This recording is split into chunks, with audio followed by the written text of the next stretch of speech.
ಮಂಗಳವಾರ ಮಂಗಳೂರಿನ ಬಿಜೆಪಿ ಜಿಲ್ಲಾ ಕಚೇರಿಗೆ ಭೇಟಿ ನೀಡಿ ಪಕ್ಷದ ವತಿಯಿಂದ ಅಭಿನಂದನೆ ಹಾಗೂ ಸನ್ಮಾನ ಸ್ವೀಕರಿಸಿ ಮಾತನಾಡಿದ ಬಿಜೆಪಿ ರಾಷ್ಟ್ರೀಯ ಉಪಾಧ್ಯಕ್ಷ ಹಾಗೂ ರಾಜ್ಯಸಭಾ ಸದಸ್ಯ ಎಂ ನಾಗರಾಜ್ ಅವರು, ಬಿಜೆಪಿ ಉತ್ತಮ ಜನಪರ ಆಡಳಿತದಿಂದ ಅಧಿಕಾರಕ್ಕೆ ಬಂದು ಕೇಂದ್ರದಲ್ಲಿ ಆಡಳಿತವನ್ನು ನಡೆಸುತ್ತಿದೆ.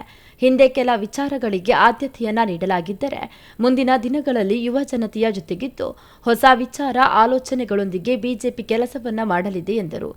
ಈ ಹಿಂದೆ ಅಧಿಕಾರಕ್ಕೆ ಬರುವ ಸಂದರ್ಭದಲ್ಲಿ ಇದ್ದ ಬೇಡಿಕೆಗಳಂತೆ ರಾಮ ಮಂದಿರ ನಿರ್ಮಾಣ, ಜಮ್ಮು ಕಾಶ್ಮೀರಕ್ಕೆ ನೀಡಲಾಗಿದ್ದ ವಿಶೇಷ ಸ್ಥಾನಮಾನದ ಸಂವಿಧಾನದ 370ನೇ ವಿಧಿ ರದ್ದು ಸೇರಿದಂತೆ ಹಲವು ಬೇಡಿಕೆಗಳನ್ನು ಈಡೇರಿಸಲಾಗಿದೆ. ಹಲವು ಹೊಸ ಯೋಜನೆಗಳನ್ನು ಜಾರಿಗೊಳಿಸಲಾಗಿದೆ. ಆದರೆ ಇಂದಿನ ಪ್ರಸ್ತುತತೆಯಲ್ಲಿ ಹಿಂದಿನ ವಿಚಾರಗಳಂತೆ ಸಾಗುವುದು ಸೂಕ್ತವಲ್ಲ.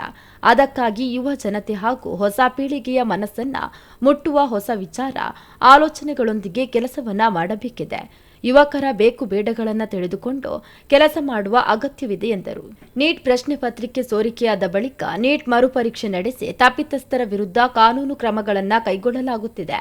ಆದರೂ ವಿಪಕ್ಷಗಳು ಅದಾವುದನ್ನು ಅರ್ಥ ಮಾಡಿಕೊಳ್ಳದೆ ಅಧಿಕಾರ ಸಿಕ್ಕಿಲ್ಲ ಎಂದು ಏನು ಬೇಕಾದರೂ ಮಾಡಬಹುದು ಎಂಬ ಚಿಂತನೆಯಲ್ಲಿದ್ದಾರೆ ಎಂದು ಆರೋಪಿಸಿದರು.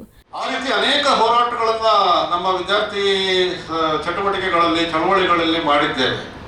ಲೀಕ್ ಆಗಿರುವಂಥದ್ದನ್ನ ನಾನು ಸಮರ್ಥಿಸ್ತಾ ಇಲ್ಲ. ಲೀಕ್ ಆಗಿರುವಂಥದ್ದು ಒಂದು ವಿಷಯ, ಅದನ್ನು ರೆಕ್ಟಿಫೈ ಮಾಡುವಂಥ ಪ್ರಯತ್ನವನ್ನ ನಮ್ಮ ಸರ್ಕಾರ ಮಾಡಿದೆ.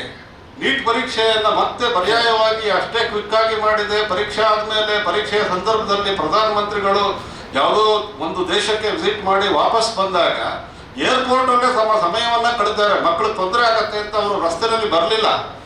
ಆ ರೀತಿಯ ಕಾಳಜಿ ಇಟ್ಕೊಂಡು ನಮ್ಮ ಪರೀಕ್ಷೆಯನ್ನು ಮತ್ತೊಮ್ಮೆ ಮಾಡಿನೂ ಕೂಡ ಅಲ್ಲಿ ಜಂತರ್ ಮಂತರದಲ್ಲಿ ಸ್ಟ್ರೈಕ್ ಮಾಡ್ತಿದ್ದಂಥ ವಿದ್ಯಾರ್ಥಿಗಳ ಹೆಗಲ ಮೇಲೆ ಬಂದೂಕನ್ನು ಇಟ್ಟು ಹಾರಿಸುವಂಥ ಪ್ರಯತ್ನವನ್ನ ರಾಹುಲ್ ಗಾಂಧಿ, ಸೋನಿಯಾ ಗಾಂಧಿ, ಮಲ್ಲಿಕಾರ್ಜುನ್ ಖರ್ಗೆ ಮತ್ತು ತಥಾಕಥಿತ ಕಾಂಗ್ರೆಸ್ ಮಾನಸಿಕತೆ ಇವತ್ತು ಈ ದೇಶದಲ್ಲಿ ಒಂದು ರೀತಿ ದಿವಾಳಿಯಾಗಿ ಈ ರೀತಿಯ ಒಂದು ಕೃತ್ಯಕ್ಕೆ ಎಳೆದಿರುವಂಥದ್ದನ್ನು ನಾವು ಖಂಡಿಸಬೇಕಾಗಿದೆ.